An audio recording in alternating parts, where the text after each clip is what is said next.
Welcome to social post. నేను Nihal. One of my friend వాడికి ఒక 10 lakhs వరకు అప్పు ఉంది. ఎవ్రీ మంత్ వాడికి 20,000 అనేది ఇంట్రెస్ట్ అనేది పే చేయాల్సి వచ్చింది. మనోడి శాలరీ వచ్చేసి 1 lakh ఉంటుంది. 1 lakhలో ఇంటి ఖర్చులకు పోను, మొత్తం వాళ్ళ పిల్లల స్కూల్ ఫీజెస్ అన్నీ పోను ఒక 80 to 85,000 వరకు ఆయన ఖర్చు అవుతుంది. అండ్ నెక్స్ట్ ఏదైతే మనకి 15,000 ఏదైతే మిగిలిందో ఇంకో 5,000 యాడ్ చేసి ఇంకోటి క్రెడిట్ కార్డ్ నుంచి స్వైప్ చేసి 20,000 ఆయనకి 10 లక్షలు ఉన్న అప్పు తీర్చాల్సి వచ్చింది, కేవలం వడ్డీ మాత్రమే. సో దీన్ని సార్ట్ అవుట్ చేసుకొని ఎలా బయటపడాలి, దీని గురించి మాట్లాడడానికి రేవంత్ చల్మల్ల గారు ఉన్నారు, సర్టిఫైడ్ వెల్త్ మేనేజర్. ఒకసారి మన సార్తో మనం మాట్లాడదాం. Hello sir, welcome to social post. Hello అండి sir, one of my friend వాడికి 10 లక్షల అప్పులు ఉన్నాయి సార్. 10 లక్షల అప్పు ఉన్నట్టుకి 20,000 మంత్లీ పే చేయాలి, ఓన్లీ ఇంట్రెస్ట్ మాత్రమే. మనోళ్ళ శాలరీ ₹1,00,000 వస్తుంది. 85,000 వరకు వాళ్ళ స్కూల్ ఫీజెస్ కానీ, గ్రోసరీస్ కానీ, ఇంకా ఇతర ఖర్చులు ఉన్నాయి. And next rest of the 15,000కి ప్లస్ 5,000 యాడ్ చేసి ఆ 5,000 కూడా క్రెడిట్ కార్డ్ నుంచి స్వైప్ చేస్తున్నాడు. ఆ 5,000 యాడ్ చేసి 20,000 ఇంట్రెస్ట్ మటుకే పే చేస్తున్నాడు. సో మనోడు ఏం చేద్దాం అనుకున్నాను నుంచి చిట్టి కడదాం అనుకున్నాను. ఒక 10 లక్షలు చిట్టి ఎత్తుకొని ఒక 2 నెలలు 3 నెలలు హోల్డ్ చేసుకొని 5వ నెలలో తీసుకొని ఆయన 10 లక్షలు తీర్చేస్తే అప్పు బాధ వెళ్ళిపోతుంది, సో ఎంతో కొంత మనం పే చేయొచ్చు అని అనుకుంటున్నాడు. వాడి ప్రాసెస్ కరెక్టేనా అంటారా? మీరేం సజెషన్ ఇస్తారు? సో బేసిక్గా చాలా మందికి ఉండే ఒక కామన్ మిత్ ఏంటంటే చిట్టి కట్టేసుకుంటే చిట్టి నుంచి వచ్చే డబ్బులతో అప్పులు తీర్చేసి నెలకి ఇంత ఇంత అని తీర్చొచ్చులే అని చెప్పేసి సహజంగా అనుకుంటూ ఉంటారు. సహజంగా ఈ ప్రాసెస్లో తెలియకుండానే మరింత అప్పుల్లోకి వాళ్ళు నెట్టబడుతూ ఉంటారు. మేబీ వన్ సింగిల్ షాట్లో వాళ్ళు ఏదో కట్టేస్తాను అనుకుంటారు, కానీ కొంచెం ప్రాక్టికల్గా ఆలోచిస్తే ఇప్పుడు మొదటి నెలల్లో కనుక మనం 10 లక్షలు చిట్టిని పాడుకుంటే మనకు వచ్చేది ఎంత? మనకేమైనా 10 లక్షలకు 10 లక్షలు ఇస్తారా? ఎవరు? వాళ్ళు గట్టిగా ఇస్తే 30-35% కట్ చేసుకొని మిగతా 65% 70% మన చేతికి ఇస్తారు. అంటే అవుట్ ఆఫ్ 10 lakhs మీకు 6.5 లక్షలు 7 లక్షలు చేతికి వస్తుంది. సరే, హయ్యర్ సైడ్ 7 లక్షలు చేతికి వచ్చింది అనుకుందాం. మీరు తీసుకుని వెళ్ళి 5 లక్షలు వాళ్ళకి కట్టేస్తారు. ఇంకా 3 లక్షల అప్పు పెండింగ్ ఉంది.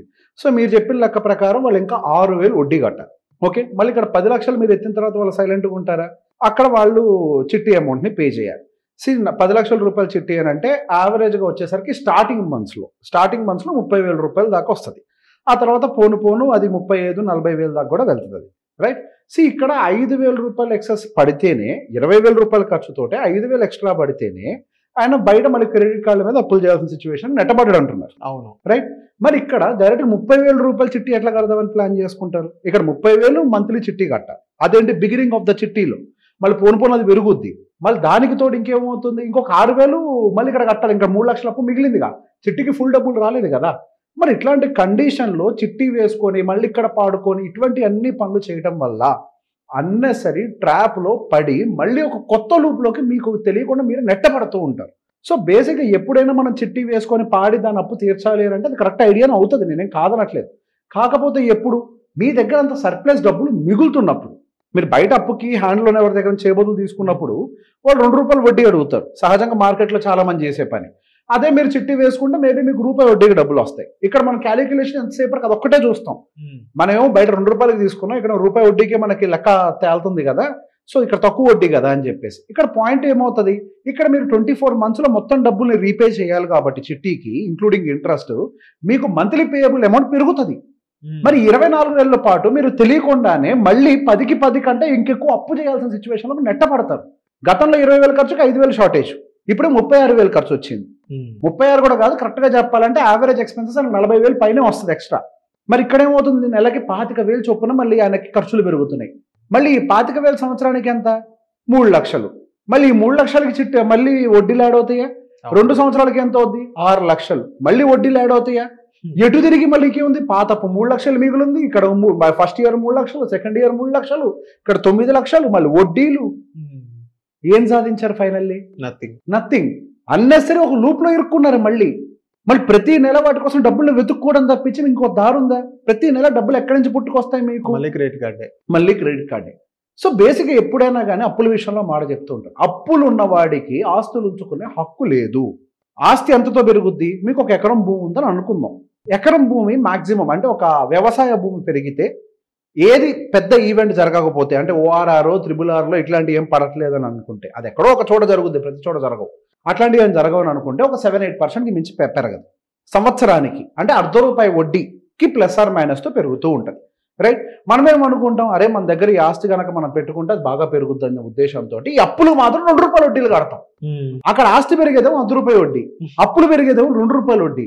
ఇది కాస్త పెరిగి పెరిగి ఏమవుతుంది అని అంటే నీ దగ్గర ఉన్న ఆస్తి మొత్తాన్ని తినేస్తుంది. నీ దగ్గర 25 లక్షల ఎకరం ఉన్నా కానీ ఎకరాన్ని మొత్తం తినేస్తుంది అది కట్టలేక.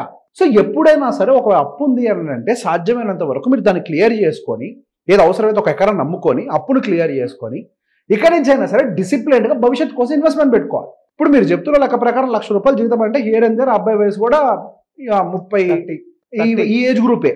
30 సంవత్సరాల ఏజ్ గ్రూప్ వచ్చారు అంటే హియర్ అండ్ దేర్ ఒకటి అంటే పిల్లలు, ఒకళ్ళిద్దరు పిల్లలు ఆల్రెడీ ప్లానింగ్లోనో లేదా పుట్టు ఉండాలి. మరి పిల్లల భవిష్యత్తుకి ఏం చేస్తారు? ఇట్లా జీవితకాలం ఈ 2 సంవత్సరాలు చిట్టికి కట్టి మళ్ళీ అప్పులు చేస్తారు. ఆ తర్వాత 2 సంవత్సరాలు సేమ్ రిపీట్ చేస్తారా మళ్ళీ? ఇట్లా ఎన్ని సంవత్సరాల పాటు మీరు అప్పులతో యుద్ధం చేస్తూ ఉంటారు? అప్పు ఎప్పుడైనా సరే మొగ్గగా ఉన్నప్పుడే తెంపి పక్కకు పడేయాలి. అది పిందగా ఉన్నప్పుడే తెంపేయాలి. అది పెరిగి పెద్దదైంది అని అంటే అప్పు దేన్నైనా మింగేయగలుగుతుంది. మీరు చరిత్రలో ఎవరి జీవితాన్ని చూడండి, అప్పులు చేసిన వాళ్ళ జీవితాన్ని మీరు చూస్తే వాళ్ళు మొదటలో చేసినటువంటి అప్పు చాలా చిన్నది. దానికి వడ్డీలు కట్టి కట్టి కట్టి వడ్డీలు యాడే అది పెద్దదై ఆస్తులు పోగొట్టుకున్న వాళ్ళు ఉంటారు. కానీ డైరెక్ట్గా ఫస్ట్ టైం చేసిన అప్పుల వల్ల ఆస్తులు పోగొట్టుకున్న వాళ్ళు ఎవరు ఉండరు. వాళ్ళు చాలా తక్కువ ఉంటారు. ఆ వడ్డీలు పెరగడం వల్ల ఆస్తులు పోగొట్టుకున్న వాళ్ళ సంఖ్య ఎక్కువ మన భారతదేశంలో. దానికలా కారణం ఏంటి అని అంటే మన దగ్గర ఉన్నటువంటి ఒక భూమి మీద మనకు ఉన్నటువంటి ప్రేమ. దీన్ని తీయను, నేను దీన్నే కడతాను అని. సహజంగా అప్పు చేసినప్పుడు ఏముంటుందండి, నేను కట్టేస్తాను అన్న ఉద్దేశంతో చేస్తాం. అప్పు చేయడం తప్పు కాదు, అవసరానికి ఏదో చేసుకుంటారు. సరే ఏదో అవసరానికి అయింది, మంచో చెడో. మరి అయిన తర్వాత దాన్ని ఏం చేయాలి? తీరుస్తాను ఉద్దేశంతో మొదలు పెట్టాము. అది తీరట్లేదు అని క్లారిటీ వచ్చినప్పుడు మళ్ళీ ఏ లెక్క లేకుండా జస్ట్ ఏదో ₹2 వడ్డీ అని మ్యాచింగ్ చేసుకొని మీరు మొదలు పెడితే మళ్ళీ అప్పు పెరగటం కరగట్లేదు కదా. ఇప్పుడు దీనికి సొల్యూషన్ ఏంటంటే అసలు సాధ్యమైనంత వరకు ఏ అప్పు ఉన్నా సరే ముందు మీకున్నటువంటి చిన్నపాటి అసెట్ అయినా సరే క్లియర్ చేసి ముందు అప్పును తీర్చండి. అంటే ఇప్పుడు మనోడు ఇప్పుడు 85,000 ఖర్చులకి వెళ్ళిపోతుంది. అవును. ఈ 85,000లో ఎలా ప్లాన్ చేయాలని అంటారు? ఇప్పుడు బేసిక్ గా ₹1,00,000 జీతం వచ్చే అతనికి 85,000 రూపీస్ ఖర్చులు హైదరాబాద్ లో మోస్ట్ కామన్. 20,000 నుంచి 25,000 ఇంటి రెంట్లో ఉంటున్నాయి. పైన ఒక ₹30,000 ఇంటికి ఖర్చులు వస్తాయి. గ్రాసరీస్ అవ్వచ్చు, ఎలక్ట్రిసిటీ బిల్స్ అవ్వచ్చు, పెట్రోల్ అవ్వచ్చు, హియర్ అండ్ దేర్ అవే మనకు ఒక 55,000 నుంచి 60,000 వస్తుంది. ఇంటి ఖర్చులు అన్ని కలిపి, ఇంటి రెంట్లు అన్ని కలిపి. పైన పిల్లోడికి ఖర్చులు ఉంటాయి. మన ఒక్క ఫ్యామిలీలో ఒక పిల్లోడు పుడితే వాడికి 10,000 ఖర్చు పెట్టాలి. అవును. దాని మీద ఇన్సూరెన్స్లు ఉంటాయి. పైన 10,000 అయితే టర్మ్ ఇన్సూరెన్స్, హెల్త్ ఇన్సూరెన్స్, ఇలా ఒక 10,000 ఖర్చు అవుతాయి నెలకి. సో బేసిక్ గా 85,000 expenditure pattern is the most common expenditure pattern. అదేం పెద్ద కొత్త విషయం ఏం కాదు. కానీ దాంట్లో నుంచే నేను ఏదో ఒకటి తగ్గించేసుకొని అప్పు తీరుస్తాను అని మీరు అనుకుంటే మాత్రం మీరు ఏ ఒక్క ఎక్స్పెండిచర్ కూడా లైఫ్లో తగ్గించలేరు. ప్రాక్టికల్లీ దేని తగ్గిస్తారు? ఇప్పుడేంటి 2 BHK ఫ్లాట్లో ఉంటారు, అది ఖాళీ చేసి 1 BHK ఫ్లాట్లోకి వెళ్ళి ఒక 5,000 ఖర్చు తగ్గిస్తారా, లేదా 10,000 ఖర్చు తగ్గిస్తారా? ఇక్కడ ఏం జరుగుతుంది? మీరు చేసిన తప్పక కుటుంబం అంతా సఫర్ అవుతుంది కదా.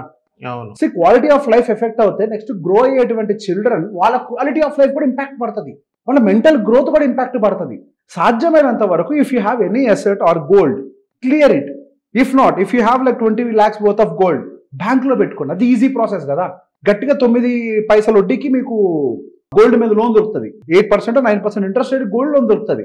మేబీ మీకు అప్పుడు మంత్లీ ఈఎంఐ భారం తగ్గుతుంది. ఇప్పుడు మీరు ₹2 వడ్డీ కడుతున్నారు, అక్కడ కట్టే వడ్డీ తక్కువ కదా.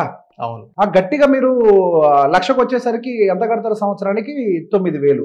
1,00,000కి వచ్చేసరికి అట్లా 10 లక్షలకి సంవత్సరానికి 90,000 కడతారు. మీకు నెలకి ఒక 20,000 15,000 మిగులుతున్నాయి కదా, ముందైతే వడ్డీలు కడతారు. వచ్చే సంవత్సరం ఏదైనా జీతం పెరిగితే కొద్ది క్లియర్ చేయొచ్చు. కానీ ప్రాక్టికల్లీ స్పీకింగ్ ఇక్కడ ఇట్లా క్లియర్ చేయడం కూడా చాలా కష్టం. ఏమవుతుంది? జీతం పెరిగితే క్లియర్ చేస్తామని అనుకుంటాం, కానీ జీతం పెరిగితే అక్కడ మీ మంత్లీ ఎక్స్పెన్సెస్ కూడా పెరుగుతాయి కదా. మీ హౌస్ ఓనర్ రెంట్ పెంచుకొని ఉంచుతాడా? పెంచుతాడు. అరే మా వాడికి అప్పులు ఉన్నాయి, గోల్డ్ లోన్ ఉందని చెప్పేసి హోమ్ రెంట్ పెంచాడా? దాన్ని పెంచుతాడు కదా. అది పెరుగుద్ది. పాల బిల్లు పెరగదా? బియ్యం ధరలు పెరగవా? కూరగాయల ధరలు పెరగవా? పెట్రోల్ ధరలు పెరగవా? స్కూల్ ఫీజులు పెరగవా? మరి ప్రతిదీ పెరుగుద్ది కదా. నీ పెరిగే జీతంతో నీకు అప్పు ఎప్పుడు తీరుస్తావు? మళ్ళీ ప్రతి నెల నీకు అదొక మెంటల్ టార్చర్. నేను కట్టాలి, నాకు అప్పు ఉంది, ఎప్పటికి అప్పే ఉంటుంది. అప్పు క్లియర్ కావాలంటే ముందు దాన్ని జీరో చేసి, ఉన్నదాన్ని ఏదో ఒక దాన్ని క్లియర్ చేసి, ముందు దాన్ని జీరో చేసి ఇక్కడ నుంచి పెట్టుబడులు పెట్టడం మొదలు పెట్టండి. Investment, right? సో ఏమవుతుంది? మైనస్లో ఉన్నవాడు కాస్త స్లోగా పాజిటివ్లోకి రావడం మొదలు పెడతాడు. ఏదో ఒక టైంకి ఈ పోగొట్టుకున్న డబ్బుల్ని మళ్ళీ సంపాదిస్తాడు. పోగొట్టుకున్న డబ్బులు సంపాదించాలంటే ఏం చేయాలి? మళ్ళీ పెట్టుబడులు పెట్టాలి, ఫ్రెష్ ఇన్వెస్ట్మెంట్స్ చేయాలి, మంచి రిటర్న్స్ వచ్చే దగ్గర పెట్టుబడులు పెట్టాలి. మ్యూచువల్ ఫండ్స్ లాంటి వాటిని పెట్టుబడులు పెట్టాలి. పెట్టుబడులు పెడితే ఒక టైంకి అది రికవర్ అవుద్ది. మ్యూచువల్ ఫండ్స్ అయితే 15% యావరేజ్ రిటర్న్ అక్కడ ఇక్కడ కనిపిస్తుంది కదా. సార్ ₹2 వడ్డీ రాదేవాలే కానీ 12 to 15% రిటర్న్ ఈజ్ పాసిబుల్ కదా. అది ₹1 నుంచి ₹1.5 వడ్డీ అయితే పాసిబుల్ కదా. అవును. మరి ఇక్కడ పెట్టుబడులు పెట్టి సంపాదించుకోండి ఫ్రెష్గా. నెలకు 15,000 చేసినా పర్లే. కనీసం 15,000 కోట్ల రూపాయలు అయితే ఉంది కదా ఫార్ములా. 15 15 15. అవును. 15,000 15 years 15% రిటర్న్. కనీసం 15 నెలలకైనా మీకు అది ₹1,00,00,000 వద్ది. ఇట్లా మీరు దాన్ని కట్టుకుంటూ పోతూ ఉంటే ఎన్నటిగా తీరదు. అసలాగే ఉంటుంది. మీకు చిన్న ఎగ్జాంపుల్ చెప్తా. One of the client basic ఏదో ఒక ఆయన పాపం ఒక పరిస్థితిలో వచ్చాడు. అట్లా అప్పు తీర్చడానికి ఆయన దగ్గర అసెట్స్ ఉన్నప్పటికీ అసెట్స్ అమ్మకుండా ఏం చేశాడు, తీరుద్దాంలే అని చెప్పేసి ఏదో వ్యాపారం చేసే ప్రయత్నం చేశాడు. వ్యాపారం చేసి డబ్బులు పెంచుకొని చేద్దామని. నిజంగా వ్యాపారం పెరుగుద్దా పెరగదా అనేది మీ చేతుల్లో నా చేతుల్లో ఉందా? ఆదాయం మీ చేతుల్లో నా చేతుల్లో ఉందా? అక్కడ చాలా డైనమిక్స్ వర్కౌట్ అవ్వాలి. ఆ డైనమిక్స్ అన్ని ఫెయిల్ అవడంతో ఆయన ఆస్తుల కంటే అప్పు సైజు పెరిగింది. మరి ఇప్పుడు ఏం చేస్తాడు? ఫస్ట్లో చేసి ఉంటే ఆయనకున్న మల్టిపుల్ ప్రాపర్టీస్లో ఒక ప్రాపర్టీలో హాఫ్ ప్రాపర్టీ అమ్మినా కానీ ఆయనకి అప్పు తీరేది. కానీ అది ఓవరాల్గా ఎట్లా మారింది అని అంటే అన్ని ప్రాపర్టీలు అమ్మినా ఆయనకు అప్పు మిగులుతుంది. ఒక ప్రాపర్టీలో హాఫ్ పోవాల్సింది అన్ని పోను కూడా అప్పు మిగిలే సిచ్యువేషన్కి వచ్చింది. కేవలం వడ్డీలే కేవలం వడ్డీల వల్ల. ఎంతకాలం కొనసాగిస్తారు అట్లా? చిన్నగా ఉన్నప్పుడే మొగ్గలాగా ఉన్నప్పుడే తుంపేయండి. కొత్త ప్రయోగాలు చేయకండి. కొంతమంది వచ్చి అడుగుతుంటారు, సార్ ఏదన్నా మంచి ఐడియా ఉంటే చెప్పండి, డబ్బులు సంపాదించి అప్పు తీర్చాలి అని. ఇప్పుడు నువ్వు అనకూడదు. కాకపోతే ఏంటి అని అంటే ఎవరికి ఉండే వర్క్ లెవెల్ వాళ్ళకు ఉంటుంది. నిజంగా మనం అప్పుడే చేసి ఉంటే అసలు అప్పు అయ్యేది కాదు. మనం చేయలేకపోయాం కదా, తప్పు కాదు చేయలేకపోవటం. కానీ ఇంకా కూడా అప్పు తెరచడం కోసం ఏదో ప్రయత్నం చేస్తానంటే ఫెయిల్ అవుతాం. ఇక్కడ మేజర్ ప్రాబ్లం ఎక్కడ వస్తుంది అంటే అప్పు ఉన్నప్పుడు బుర్ర పని చేయదు. మెజారిటీ ఆఫ్ ద వ్యాపారాలు ఫెయిల్ కావడానికి అప్పులు కారణం. ప్రతి నెల వాళ్ళకు ఒక కమిట్మెంట్ ఉంటుంది కదా కట్టాలి అని. ఆ కమిట్మెంట్ కోసం పనికిమాలిన ప్రాజెక్టులు పనికిమాలిన పనులు కూడా చేస్తూ ఉంటాం. నేను చేశా, నా చరిత్రలో అట్లాంటివి కూడా జరిగినాయి. దానివల్ల ఏం జరుగుతుంది? లాభం రావాల్సిన నష్టాలు వస్తాయి, ప్రెషర్ బిల్డ్ అవుతుంది. డబ్బుల కోసం మనం ఎక్కువ తప్పులు చేస్తాం. ఆ తప్పులు జరగకుండా ఉండాలి అని అంటే ఫస్ట్ అప్పుడు క్లియర్ చేసి బిజినెస్ చేయండి. అప్పుడు మీరు కొత్త ఐడియా ఏదైతే అనుకుంటున్నారో సక్సెస్ అవుతాయేమో. ఎందుకంటే ఫ్రెష్ మైండ్ కదా, కొత్త డేటాస్ని యాక్సెప్ట్ చేస్తుంది, బాగా పనిచేస్తుంది. వెల్త్ని క్రియేట్ చేయడానికి ట్రై చేయండి. అప్పు తెరచడం కోసం ట్రై చేస్తుంది, ఇంకా పెద్దదే కదా, ₹2 కదా. ఇప్పుడు ఎక్కడ నువ్వు ఏం చేసినా కానీ ₹2 మందం తీయడం అంత ఈజీగా ఏం లేదు కదా. ముందు అప్పును తీర్చేయండి. నువ్వు ల్యాండ్ అట్లా పెట్టుకున్నా కానీ అంత పెరగట్లేదు కదా. అది పెరగనప్పుడు ఏది మరి పెద్దది? ఇది పెద్దది. కావాలంటే మళ్ళీ కొనుక్కో. ఇక్కడ ₹2 కట్టే బదులు ముందు దాన్ని క్లియర్ చేసేసి రూపాయి దాచుకొని నిజంగా అంత స్టామినా మనలో ఉంటే మళ్ళీ కొనుక్కుంటాం కదా. కానీ అప్పులాగా వదిలేస్తే మాత్రం అది ఖచ్చితంగా మనిషిని మింగేస్తుంది. అప్పుడు ఎప్పుడు అట్లా వదిలేయకండి. సాధ్యమైనంత వరకు దాన్ని ఉన్న ఎసెట్స్తో క్లియర్ చేయండి. అప్పు ఉన్న వాడికి ఆస్తులు ఉంచుకునే హక్కు లేదు, అప్పు ఉన్న వాడికి పెట్టుబడులు పెట్టే హక్కు లేదు. ముందు అప్పులు క్లియర్ చేసి నా దగ్గరికి ఎవరైనా క్లయింట్ వచ్చి మ్యూచువల్ ఫండ్లో పెట్టుబడి పెడతా అంటే అప్పు ఉందంటే పెట్టద్దంట. ముందు పోయి కట్టరండి. అదే రెగ్యులర్ ఈఎంఐ అనుకోండి, సరే మీ జీతంలో భాగం కింద వెళ్తుంది. మీ దగ్గర డబ్బులే చాలట్లేదంటే తీసుకొచ్చి మళ్ళీ ఇక్కడ పెడతారంటే ఏంటి పాయింట్? వాళ్ళ ఆశ ఏంటి పాపం? ఇక్కడైతే ఎక్కువ వస్తుంది, అక్కడైతే కట్టేయచ్చు అని. అట్లా వస్తుంది. ₹2 మందం ఎక్కడ వస్తుంది? ₹2 మందం వచ్చిన దాన్ని సైలెంట్గా ఉంటుందా? ఇక్కడేమో మీరు 10,000 సేవ్ చేస్తారు, అక్కడేమో అది 20,000 చొప్పున వడ్డీ యాడ్ అవుతుంది. అవును, ఇది సాధ్యం కాదు కదా. There is no way. ఇక్కడ అప్పు చేసిన తర్వాత కట్టలేనప్పుడు ఫస్ట్ ప్రాక్టికల్గా మనం చేయాల్సిన పని ఏంటంటే సిచ్యువేషన్ యాక్సెప్ట్ చేయండి. దాన్ని యాక్సెప్ట్ చేయండి. మన పరిస్థితి ఇది. ఎమోషన్స్ తీసి పక్కకు పెట్టండి. రెండోది, అసలు ఎమోషన్స్ ఉండొద్దు. ఇంక అక్కడ ఏదేమైనా సరే నా భవిష్యత్తు నేను ఉండాలి అని గట్టిగా నమ్మితే అవసరాన్ని బట్టి చిన్న చితగా తీసి క్లియర్ చేసి ఫ్రెష్గా మొదలు పెట్టండి. రిజల్ట్ బెటర్గా వస్తుంది. అప్పుడున్నోడికి అప్పులే అవుతాయి, లాభాలు రావు. సో థ్యాంక్ యూ సార్, మా సోషల్ పోస్ట్ వచ్చినందుకు. Most welcome.